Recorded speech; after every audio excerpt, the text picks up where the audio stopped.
Welcome back to Axiflow Technologies. We'll be having our second demo in about 5 minutes. Hold tight and we'll be right with you.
Hi, and welcome back to Axiflow Technologies here in Charlotte, North Carolina.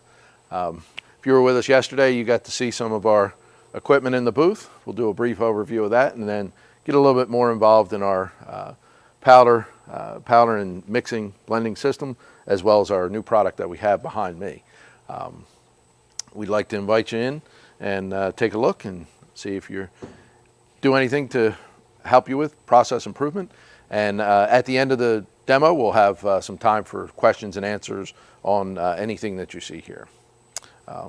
Hey, David, come on in. Hey, George.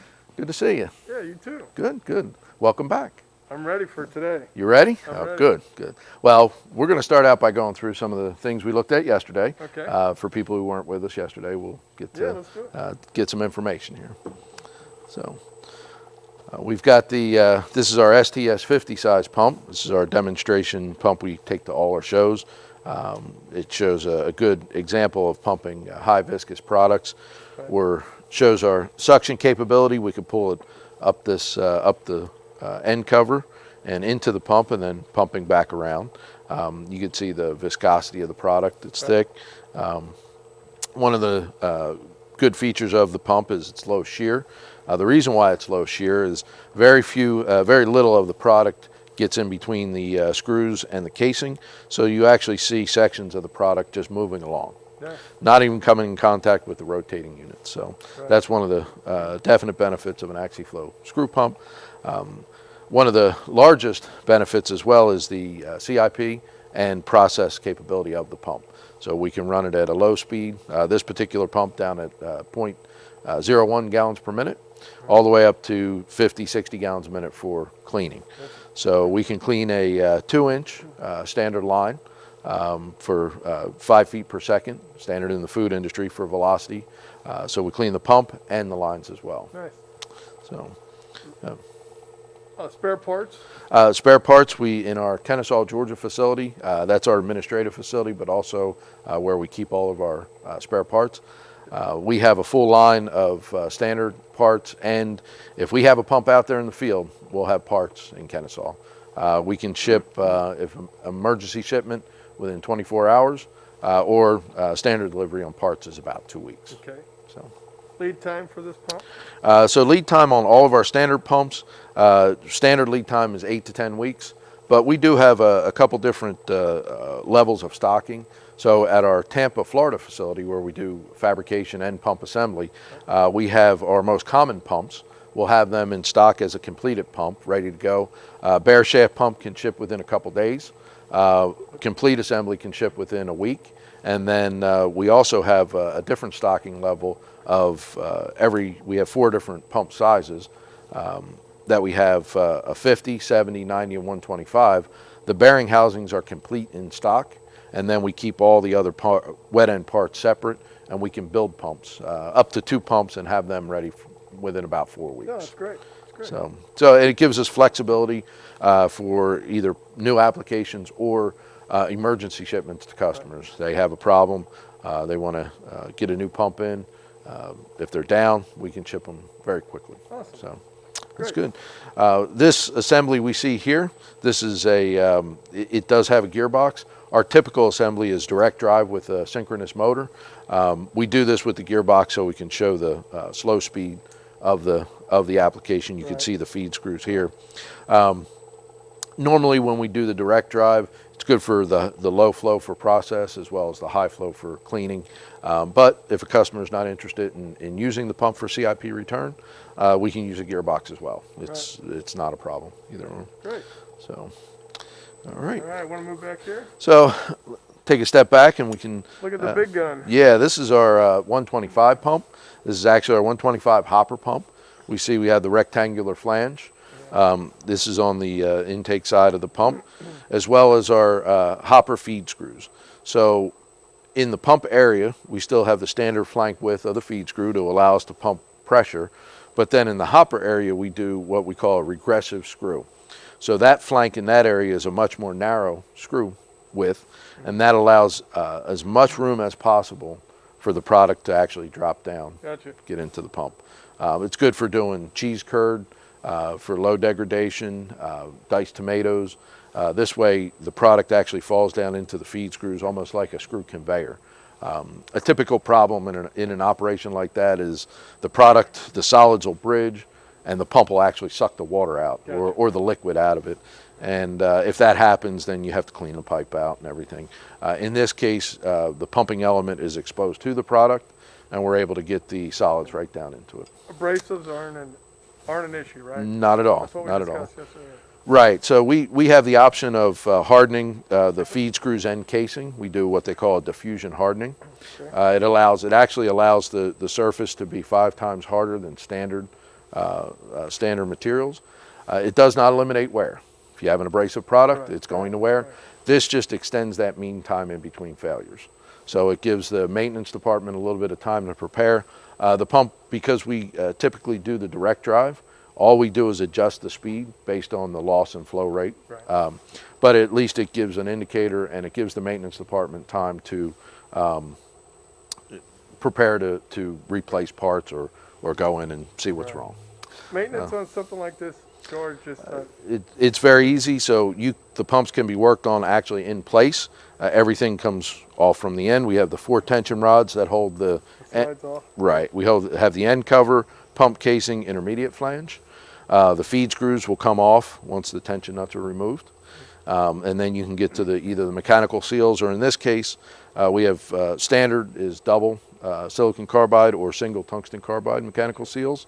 In this case, we use a single lip seal, Garlock lip seal for sealing.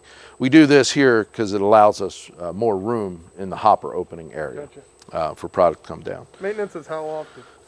So we can do, it's really up to the maintenance crew. The standard is visual inspection, either daily or every few days, make sure nothing's leaking, everything looks good. Normal PM maintenance would be, we would start out every 2,000 to 3,000 hours for the gear oil. As long as the gear oil looked fine after that period of time, you can maintain that preventive maintenance. We do have some customers that'll disassemble the pump every 6 months, check elastomers, check the screws, check everything, make sure it's good. But it's not, from our standpoint, it's not necessary. Right. It's really the preference of the customer. Gotcha. And this is the This is the end cover. So for the 4 different models that we have, the 50, 70, 90, and 125, we can do anywhere from 1.5 to 8-inch connection on those casings, the end cover and the intermediate flange. And we can do any type of connection, ANSI flange, tri-clamp, I-line, aseptic flange. So it really depends on what the customer requires. a lot of options, right? Right.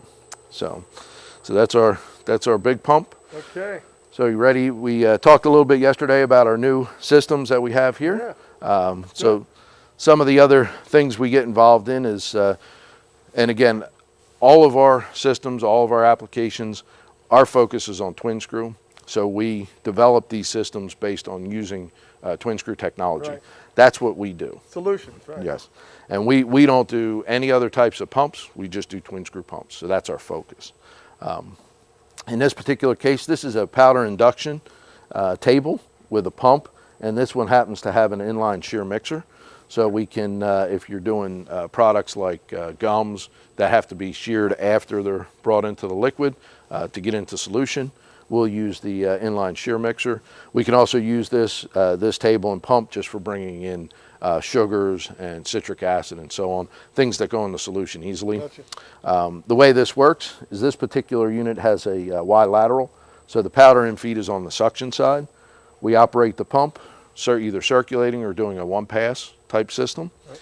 We'll pull the product in, open the valve, we create vacuum on the suction side, open the valve, pull the product in, and then bring it back. This is your inlet there, and your discharge is up top. Okay. We also have, we use the Y lateral feature, and we also use an eductor feature. So depending upon the product, it's very application specific. We can use a 2-pump system with an eductor, and we can also measure and dose powder for one-pass type processes. Gotcha. This is how it shows up too, right? And this is it. If you order that's correct. If you order a powder induction table with shear mixer, this is what you'll get. So you've got 2 VFDs, one for the pump, one for the motor. We can adjust the speeds on each of those. you have your power input box, and then in this case, this is a manual system, so everything is controlled individually, as well as we have gauges to indicate pressure. Right. There's a gauge to indicate vacuum. We can control valves. We'll have a valve on the suction side to be able to control the vacuum of the pump, pulling the powders in. And then we have a discharge pressure on the pressure gauge on the pump, and then a discharge pressure gauge on the system.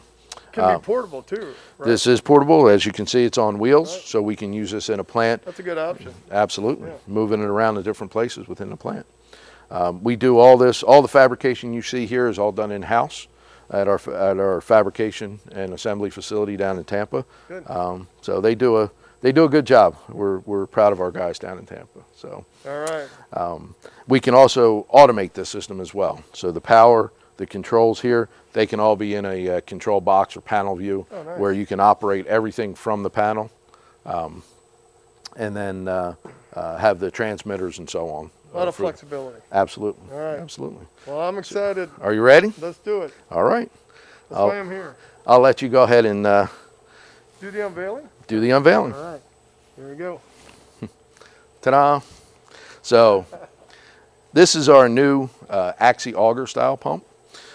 Basically what we've done is we take a standard piece of equipment, a standard pump, and developed an auger feed system that is directly into the power drive of the pump itself.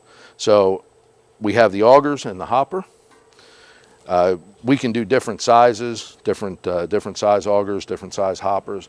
This allows for very viscous product that has particulates in it that we want to protect, high solids concentration, and we have some applications where it's paste, it's very thick, and it can't really get into the pump until you have something stuff it. So this is for thicker. Yes. For peanut butters and Peanut butter, fudge, fudge, fish paste, paste. anything and everything, products, thick slurries with soft particulates that you want to protect. Gotcha. We can pump it. We're going to see that in a minute. We're gonna fire this thing up. Yeah. All right. So as you can see, it's a set of augers. We've done very similar type applications where we've had full auger systems attached to the pump. That's separate motors, separate controls, all that's separate, and our pump was an addition to. What we wanted to do is develop something smaller, more compact. Modular. Right. And this way, it's easy for customers to Makes sense. put in place. Yeah. So, as you can see that, so Do something we can we do. dump in here. We do. So this is our blue goo. This is the same material we use for our show pump. So it's got a nice thick viscosity, but we also have an added feature for this. We're using super balls that are about a 1/2 inch in diameter. We're gonna put those in there and watch it circulate around.